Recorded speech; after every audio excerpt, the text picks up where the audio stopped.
If you're not satisfied with your life, then watch this video until the end. This story is going to change your life. In a vast, lush forest filled with the songs of birds and the whispers of the wind, a lonely crow perched on the highest branch of an old banyan tree.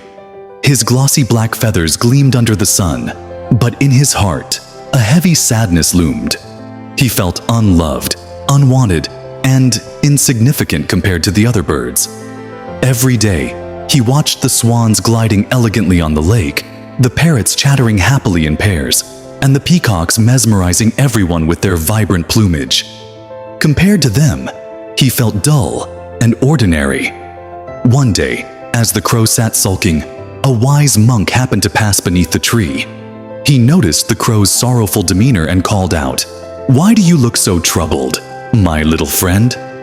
The crow hesitated before replying, "I am the most unfortunate bird in this world. No one loves me.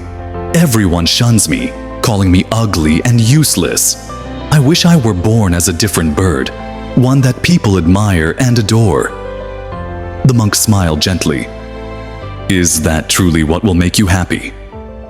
Tell me, have you ever met a bird that is completely happy?" The crow thought for a moment and then shook his head. "No, but I'm sure the swan must be the happiest bird. It is so graceful and admired by all." The monk nodded. "Very well.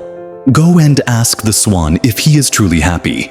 Once you find a bird that is free of sorrow, return to me, and I shall grant your wish." Eager to change his fate, the crow flew to a serene lake where a swan floated elegantly. He landed nearby and called out, "Oh, beautiful swan! You must be the happiest bird in the world. You are so white and graceful, while I am only a dull black crow. People admire you and find you charming. Tell me, how does it feel to be so blessed?" The swan looked at the crow and sighed. "You think I am happy? I may be white and elegant, but people quickly lose interest in me. I am plain in their eyes. They admire me at first, but soon they move on to more colorful and exciting birds like the parrot. If I could be any bird, I would choose to be a parrot." Hearing this, the crow flapped his wings in surprise. He thanked the swan and set off to find the parrot, certain that he had finally discovered true happiness. When the crow reached a mango tree where a bright green parrot was joyfully nibbling on fruit, he greeted him excitedly. "Oh, parrot! You must be the happiest bird. Your feathers are so colorful and you can talk like humans. Everyone loves you.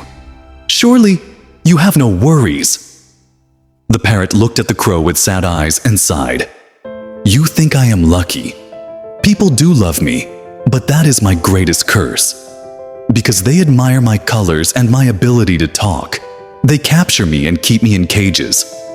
I long to fly free, but my beauty has become my prison. If I could be any bird, I would be a peacock, for it is admired even more than me." The crow was stunned. Was no bird truly happy? Still, he flew toward a great palace where he had seen peacocks dancing in the courtyard before. Surely the peacock was the happiest bird of all. As he approached, he found a peacock standing behind a high fence, pacing restlessly. The crow landed and said, "Oh, peacock, you are the most beautiful bird in the world. People adore your feathers, and they gather to see you dance. You must be the happiest bird alive." The peacock looked at the crow and let out a sorrowful chuckle.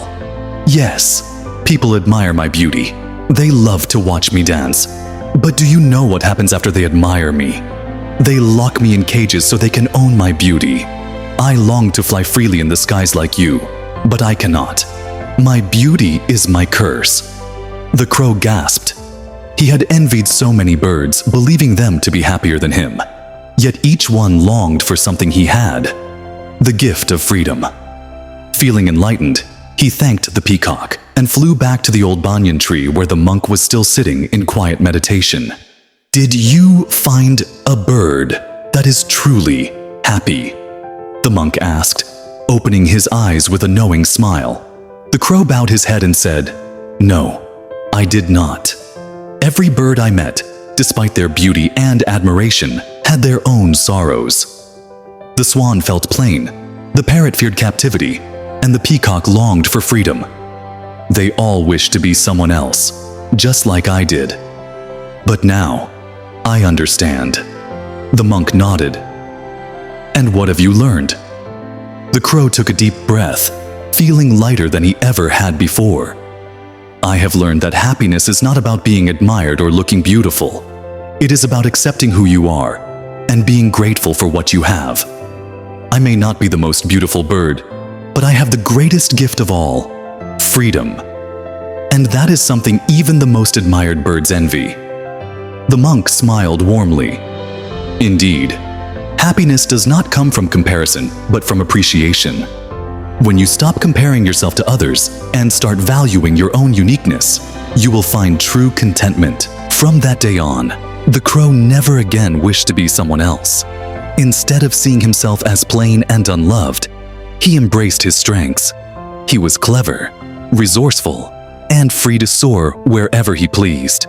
And with this newfound self-acceptance, he lived a life filled with true joy and purpose. Moral of the story is, stop comparing yourself to others.